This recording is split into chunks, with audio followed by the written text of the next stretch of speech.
Okay, we are going to move on to seam finishes. So we already produced a basic seam and a regular seam. And now what we want to do is we want to finish off the raw edge of the seam. So if you look inside of what you're wearing, if it's manufactured, it probably more than likely has some type of a stitch that is going along the seams. So I'm going to just use my skirt as an example, and it's a little hard to see because it's black, but this is a seam inside of my dress, and you'll see that there are thread chains here, and it looks like one of those serges. Again, the serger we showed in the first week's modules. So this is an example of a serge used as a seam finish in a commercially produced garment. That's really common inside of pieces that you're gonna buy at the store. The reason for that is because it's quick and it's easy, and you saw the machine, it's fast and good for production. You might not have that at home. So what we're gonna talk about is we're gonna talk about different ways to finish off this raw edge. So again, we don't want it to start unraveling on us. I don't wanna pull too much on it because then I'll really start to get it, unraveling, which I don't want. But we're gonna talk about different ways to finish this off so it's not raw. With your home sewing machine, we're gonna go over 3 samples. We're gonna go over a zigzag, a self-clean, and a serge. But again, you may not have a serge, so we're gonna talk about something that your machine may have, and that's the overlock or the overcast stitch. So I've already prepared 2 seams. You're gonna need a total of 6 3x6 pieces. So just like with the seams, you're gonna use a 3x6 piece, and you're gonna make 3 seams, and you're gonna do 3 seam finishes. I've prepared 2 of them because what you can do is you can always seam something on your garment first and then seam finish it afterwards. But that's not the easiest way to do it. It's actually a lot easier to leave your pieces unseamed and actually seam finish them first and then seam them together. So I'm gonna do that right now. I'm gonna start with the zigzag because I know everybody has a zigzag. So I'm gonna go ahead and I'm gonna go to my machine and I'm gonna hit the number 2 because that's what produces a zigzag for my machine. And again, if you don't have that, you can just kind of adjust your length and your width to get whatever zigzag you want. And what I'm gonna do is I'm gonna take my separate pieces and I am going to, from the very edge of the fabric to the very end, I'm gonna stitch close to the edge and I'm gonna create a zigzag. What that's gonna do is it's gonna stop my fabric from unraveling quickly. What's gonna happen is the thread's gonna get in the way and it's gonna stop it from unraveling once it hits the stitch. So for my foot, I'm using a 0 foot because that's what my machine calls for. And on my foot, I have a little cut in the foot. It kind of lines up, these are called the toes of the foot. And what I'm doing is I'm lining my fabric up to the inside of the right toe. That will give me a zigzag stitch that lands close to the edge but doesn't fall off. So I'm gonna go ahead and start. I don't need to back stitch with a seam finish because it's not a seam. So I'm just gonna go ahead and stitch and no need to back stitch. Once I seam it, I will, but right now I'm just stitching. So again, I'm using the inside of this right toe to line up my fabric. And you can kind of see what's happening back here is it's creating this zigzag. Try not to go too close to the edge so that the stitch falls off. So you don't want to stitch on nothing on this side or else it starts to kind of tangle it up on the bottom and even on the top. So again, use the marking on your foot so that you're close to the edge but not off of it. And you also don't want to go too close to the inside because if you do that, then you're going to have a lot more fabric to unravel. So now I'm at the end, I'm going to lift up my presser foot. I'm going to go ahead and pull my fabric away from the machine, use my thread cutters, and then I'm going to go ahead and clip my threads nice and short. Okay. So this, let's say, was a pair of pajama pants, and instead of putting together my entire pajama pant, I just started with the seam finish, and then I can put my legs together later. Now you'll see it'll still kind of unravel because there's a little bit of fabric outside of that stitch. So see if I can get it to unravel a little bit. So it's still unraveling, but once it gets to the point where that yarn that runs lengthwise, once that thread, that stitch that we created, touches that yarn, it's not going to unravel anymore. So this is a really good seam finish to use on your home sewing machines. So what you would do is you would do this on both of your 3x6 pieces. Then you would take them and put them pretty sides together, pin them, perpendicular to the stitching line. And again, 3 or 4 pins are totally sufficient. And then you would go ahead and stitch it at 5/8 and then press it open. Now I already have loads of examples, so I'm just gonna go ahead and pull out an example of a zigzag edge that you can kind of see how to finish off that sample. So again, I stitched these separately, and then I went ahead and did a regular stitch with a back stitch, stitched all the way down at 5/8, back stitched again at the very end, and then I pressed it and then pressed it open. And this is how you'll want to do your zigzag seam finish. Okay. Now, for the other seam finishes, we're gonna do a self-clean. I know everyone can do that. And then the last one will be kind of a little bit different depending on your machine. So this again is just a regular seam. It's just a 5/8 back stitch seam on top and on bottom. And I've already taken the time to press it open and prepare it. What I want to do now is I want to put a seam finish on the edge of this raw material. Again, I could have chosen to leave these unseamed and done my seam finish first, or you can seam them and then do it after. It's kind of up to you, but I will tell you that it is actually easier to do the seam finishes before you seam them. Right? Just easier most of the time. But for this one, we're gonna do it this way, the harder way. So this is a self-clean finish. And what that means is that we're gonna use the fabric itself to make a clean edge. So what you're gonna do is you're gonna take your seam gauge and you're gonna grab your iron or go to your ironing board. And what you're gonna do is you're gonna push your little dial all the way to the very, very last measurement, to 1/8 of an inch, that tiny, tiny, tiny little measurement there. And what you're gonna do is you're gonna open up your seam. You're gonna take just the seam allowance, so just the amount of space between the stitch and the raw edge, and you're going to press to the wrong side. So you're gonna press ugly sides or wrong sides touching. You're gonna press it 1/8 of an inch down at the ironing board. So it's gonna be really, really narrow. It's gonna be real small.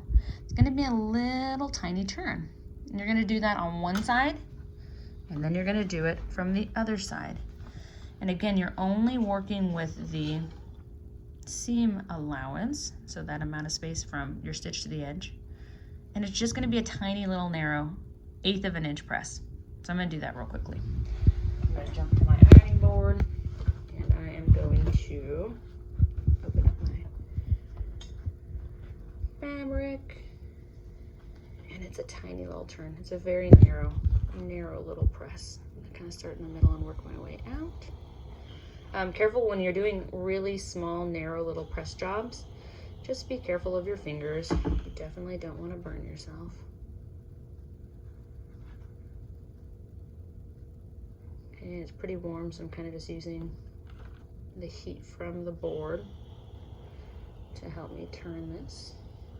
Okay, once you've got it started, then I like to kind of go and give it a nice good press again.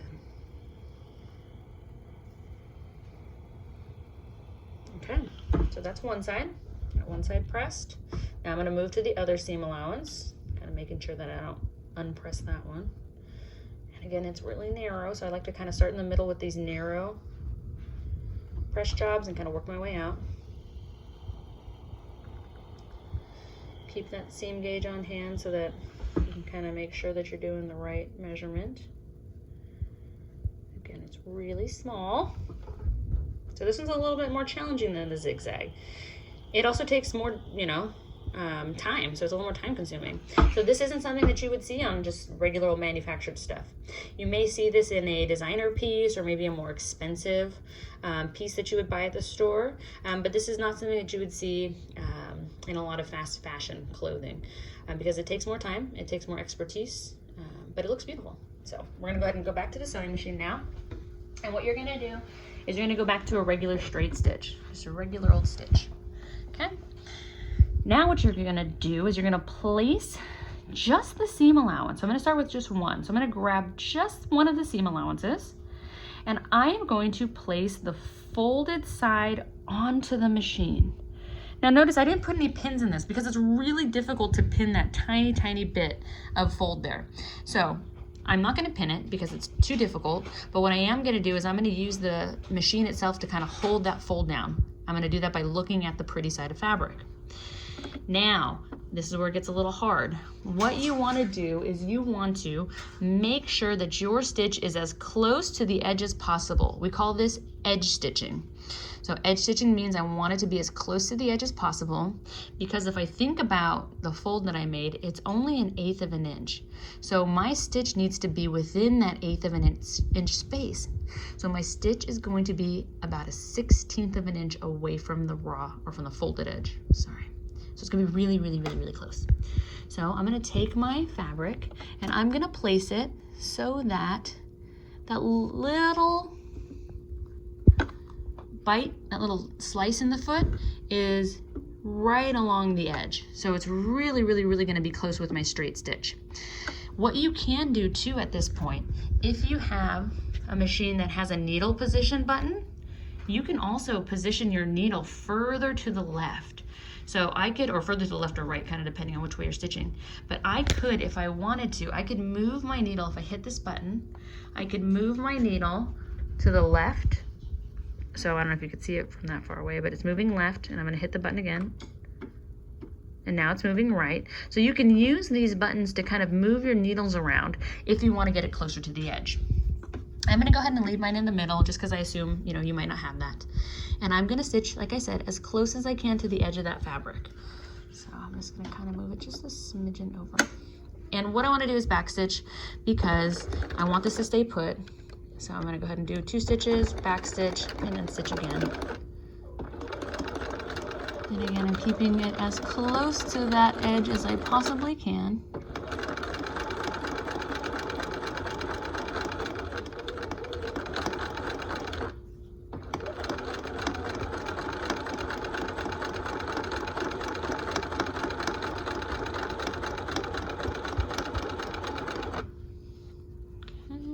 Sure. What I am doing over here is I'm kind of just making sure that I don't have anything. I'm going to needle down real quick just so that my needle stays in the machine. I'm just making sure on this side that nothing is getting stuck under the foot. So you just want to make sure when you're doing this that, you know, none of your fabric is stuck under the foot while you're stitching. So just keep an eye on that. Again, that's another reason why it's actually harder to, you know, seam finish after, because then you have to pay attention to everything else over here. Make sure it doesn't get stuck under there. Almost done, I'm close to the end. And I'm gonna back stitch. Oh, sorry, close fire. Go ahead and pull this out. Cut the thread short, and that's kind of where I stopped sewing. And then I'm gonna go ahead and do my other side. I'll clip my threads when I'm done. But I want to, again, just grab on to just the right side, just the seam allowance, nothing else. And I'm gonna put the folded edge, you know, down so that I'm looking at the pretty side, and I'm going to go from end to end back stitching, trying to get as close as I possibly can to the edge of the fabric. And then another thing to make sure of is to make sure that you're holding the threads back when you start sewing, because you want to make sure that you don't tie a knot.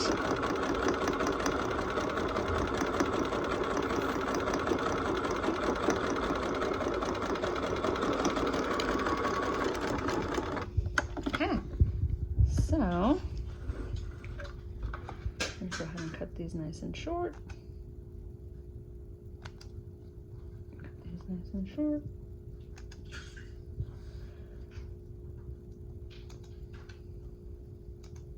Okay, so let me open this up so you can kind of see how it's butterflied and opened.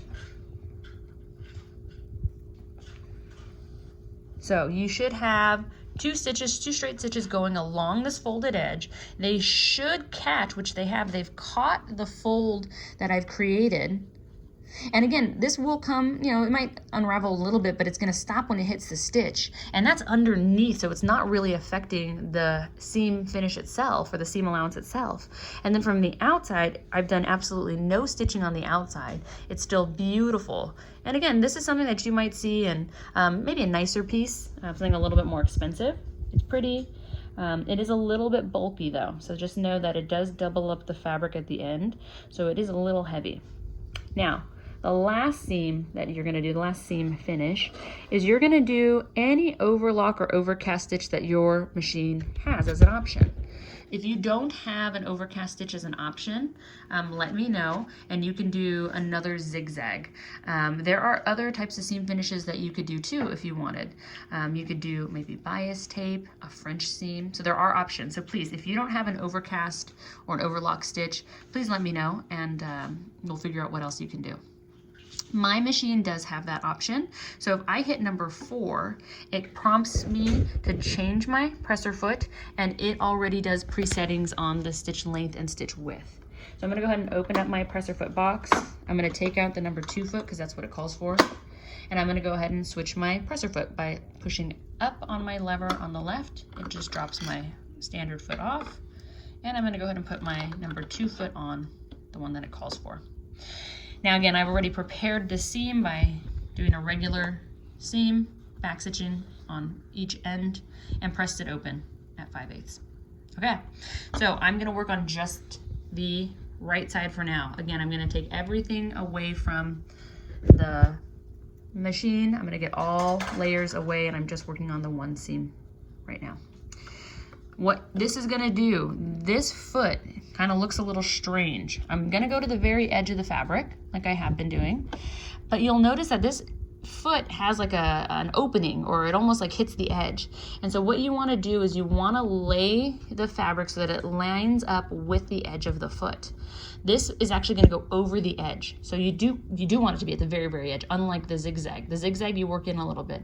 This one, because it's an overcast stitch, it's actually gonna go over. Okay, so again, starting at the very edge, and then I'm going to go ahead and allow the machine to kind of overlap the edge of the material. I don't have a blade, so it's not cutting anything. I just need to make sure that I'm lining up the fabric correctly so that it hits the edge of the fabric. And again, this is my version, or one of my versions. There are 3 different overcast or overlock stitches on my machine. So there are different options if you don't have a serger. If you have a serger at home, you can use a serger and do a serge. That's fine too. I'm going to the edge, no need to back stitch because this is just the seam finish. I'm going to lift that up. Okay, so it's this really nice, what kind of looks like a serge, right? It's very, very similar to a serge, but this is what my machine does for its overlock or overcast stitch. It does still go over the edge, and it has like multiple stitches. It's a little bit different than the serge, so I'm gonna go ahead and pull out the serging sample so that you can see that, kind of see the differences. But it works. It definitely works, and it's a great version for home sewers. This is the serge that comes from the industrial Juki at school, the industrial serger. Again, it's beautiful. It looks very similar to what you probably have on your manufactured apparel pieces. Anyone will work. So again, if you don't have an overcast stitch or a serger, please let me know. Otherwise, those are the 3 seam finishes that you will produce. Again, for each of these, please take a picture of the top, the bottom, and then I'm gonna ask for a 3rd picture so that I can see that you've backstitched. Okay, so a 3rd picture with it pressed like this, and you'll see examples in the module.